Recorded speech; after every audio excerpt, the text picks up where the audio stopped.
పాకిస్తాన్ కు big shock Bharat ఇవ్వబోతోందా? Asia cup గెలిచిన కప్ ఇవ్వనటువంటి మోసిన్ నఖ్వీకి గుణపాఠం చెప్పబోతోందా? ఆసియా కప్ ఫైనల్లో పాక్ పై అద్భుత విజయం సాధించిన భారత్ కు ట్రోఫీ ఇవ్వకుండా ఏసీసీ అధ్యక్షుడు మోహిన్ నఖ్వీ చేసిన రాద్ధాంతం గుర్తుండే ఉంటుంది. పాకిస్తాన్ క్రికెట్ బోర్డు చైర్మన్ గా ఉన్న అతడి చేతుల మీదుగా ట్రోఫీని తీసుకునేందుకు భారత్ అంగీకరించలేదు. యుఏఈ లేదా ఇతర సభ్యుల నుంచి తీసుకుంటామని తెలిపింది.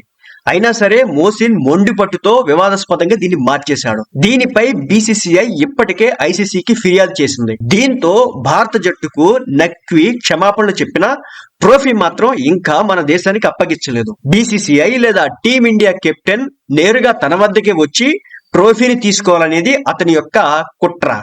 కానీ అది జరిగేలా లేదు.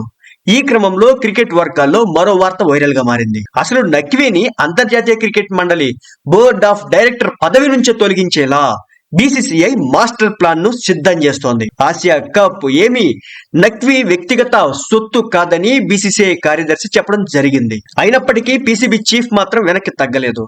రాజకీయ పరమైన ప్రకటనలు కూడా చేయడం అభిమానులను తీవ్ర ఆగ్రహానికి గురి చేస్తుంది. భారత్ పాక్ మ్యాచ్ల సమయంలో మాత్రం ఆ రెండింటిని వేర్వేరుగా చూడాలని నీతులు చెప్పినటువంటి నఖ్వీపై విమర్శలు వచ్చాయి. దీంతో బీసీసీఐ ముమ్మరంగా ఆయనపై చర్యలు తీసుకునేందుకు రంగం సిద్ధం చేసింది. పాక్ క్రికెట్ బోర్డు నఖ్వీ మున్ముందు ఎలా ప్రవర్తిస్తుందనే చూడాలి. ట్రోఫీని తన వద్దే ఉంచుకొని భారత్ కు అప్పగించాలని చెప్పే హక్కు నఖ్వీకి లేదు. ఆసియా కప్ టోర్నీకి పాక్ అధికారిక ఆతిథ్యం మాత్రమే ఇచ్చింది.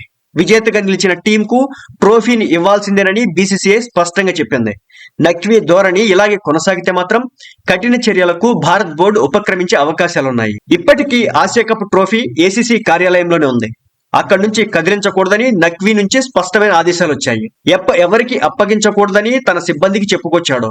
తన అనుమతి లేకుండా ప్రజెంటేషన్ ఇవ్వడానికి కూడా లేదు. తాను మాత్రమే స్వయంగా భారత జట్టు సారథికి లేదా బీసీసీఐ ప్రతినిధులకు అప్పగిస్తానని నఖ్వీ చెప్పుకొచ్చాడట.